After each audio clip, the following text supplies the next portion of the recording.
Chaos and horror on a college campus. Conservative activist Charlie Kirk gunned down in front of a crowd at Utah Valley University. It's been a long week for me.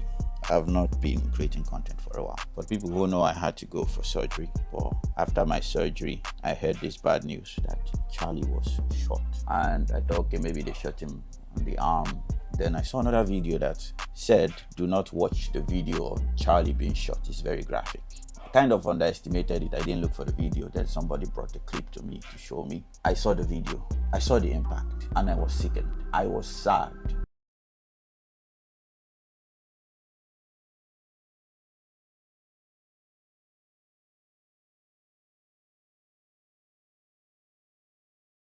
I was angry, not because I'm the biggest fan of Charlie Kirk. It's not because I agree with everything he says. I do not.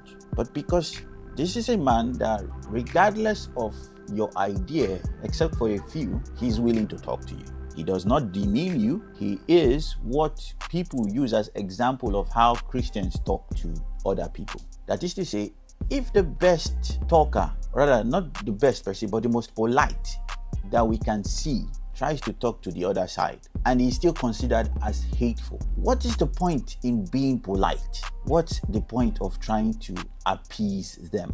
I'm not saying don't be polite in your approach when you need to talk, but that should not be your biggest priority, because in the aspect of life, Charlie has reached the conclusion of it is wrong to unalive the unborn. Why is it that the 6-week baby is of less moral worth? Well, first of all, it's not a baby, it's a fetus. What does fetus mean in Latin?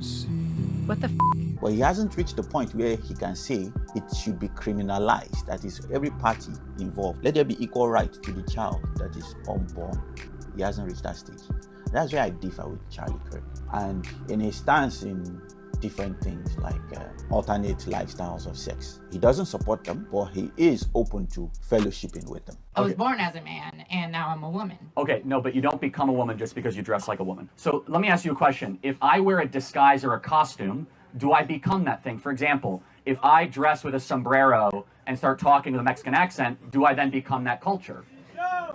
No, because that's different race. In those places, I do not understand. And I understand that his views has changed. There was a time he was pushing this guy called Robert or Rob or whatever the guy's name was. But I think his views have changed, where his biblical worldview is now governing his views. Are you a Christian by any chance? Very, very much so. Like, why is that exactly?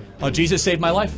I'm a sinner, gave my life to Christ, most important decision I ever made. So you believe the Bible is real? Yes, I believe the Bible is true and real. Yeah. Why is that? So there's never been an archaeological discovery that has contradicted the truth of the Bible. And then, of course, the wisdom. There is not a truth of the Bible that if you apply to your life does not improve dramatically. And then finally, we have the most accurate and transparent, historically robust account that one can have of the most important figure ever to live in the history of the world, Jesus of Nazareth. And the resurrection is the pinpoint of my belief that Jesus did rise from the grave so that we may live. But that's not the main cause here. Many people don't agree with Kirk. If your ideas are so weak to the point where you need to end him, what do you think you've done? Do you think you've silenced his message? Kirk was not the cheerleader of the right. He's not the biggest champion of the right. If that's what you think, you are being misled. Kirk is the moderate, the soul, the sanity in the right, the humanity in the right. So if the humanity, the soul of the right, the politeness of the right cannot reach you, what do you think you will get after you bring him down? Do you think you will get another person as polite as Charlie? You may, but now you've empowered whoever is not going to be as polite as him. And I, for one, will not be polite. I will not.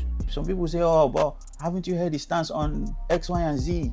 About race, about blah. Whatever you hate about Charlie concerning race, he will not tell you that one race is inferior to the other. He will not tell you that one race should be extinguished. Rather, he is looking for solutions to help the other race. So I will say, shut up, all you race baiters. The whole point of, the movement, that came with Lives Matter was originally for Black Lives Matter. Yes, I'm intentionally appropriating it. Yeah. And are you trying to eliminate the movement Black Lives Matter? Are you trying to not bring attention to it?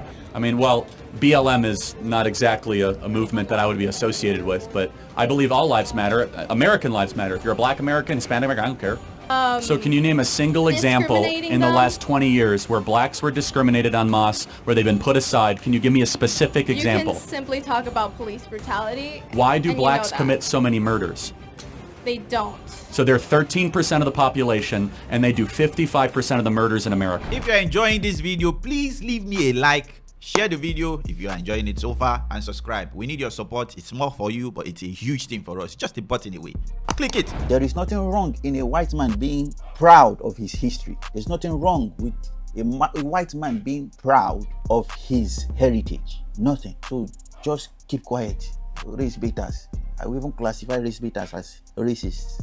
You disagree with him, you disagree with him. Finish. There's nothing wrong in you being disagreeing with him. But trying to label somebody something that they are not, that is evil. Even if you don't agree with them, even if you feel that thing is too sensitive, why is he attempting it this way? No matter how much disagreements I have with Charlie, I have more agreement with him. And above all else, he's a Christian, which that bond between me and him transcends every culture, every race, every nonsense in this world. So to see this man in front of his child deleted like that, even here all the way, I am shaken, I am angry. Now imagine his brothers in his locale. You guys don't know what you just unleashed. I didn't want to say anything so that I don't talk out of emotion. I had to cool down. I didn't want to tap into the trend. I just wanted to say my own thing. We lost a brother because some people could not tolerate their ideas being challenged. We lost a brother. It shows you how fragile their ideas are. What you don't know you just did is this. I'll give you an example based on my own stance. I will not cuddle people anymore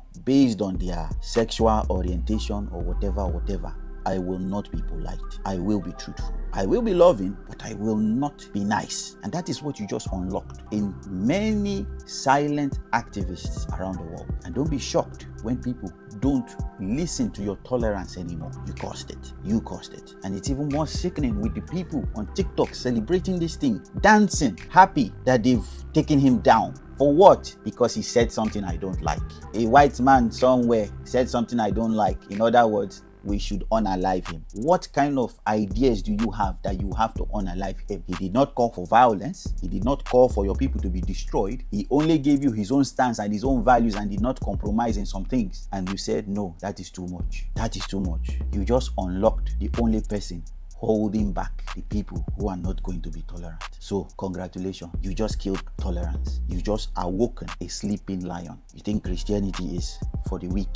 You think Christians are weak people? No, we've been taught to be weak. We are not weak.